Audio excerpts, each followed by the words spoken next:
তার রাজনীতি ছিল মানুষের রাজনীতি, আমি আগে থেকে বলেছি। কাজেই আজকে আমরা রাজপথে আজকে এই কর্মসূচি করছি, কেন করছি, এর যে অন্তর্নিহিত সত্য সেই কথাগুলো কিন্তু নতুন করে বলতে হবে। যদি আমরা না করি তাহলে আমরা শহীদ জিয়াউর রহমানের প্রতি সঠিক।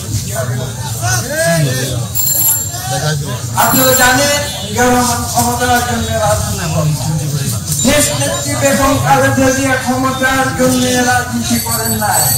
তিনি আপনারা জানেন 1996 সালে আমাদের প্রধানমন্ত্রীর সামনে রাজপথ মিটিং করে তিনি সেদিন প্রধানমন্ত্রী ছিলেন। তিনি সেই প্রধানমন্ত্রীর পর খেলা করে তিনি রাজপথে ছুড়ে ফেলে গিয়ে বলছিলাম যে আমার প্রধানমন্ত্রীর পদ দরকার নেই, জনগণের ইচ্ছা আমার কাছে বলো, জনগণ যদি কেয়ারটেকার সরকার চায় আমি কেয়ারটেকার সরকার, এবং তিনি দিয়েছিলেন কেয়ারটেকার সরকার।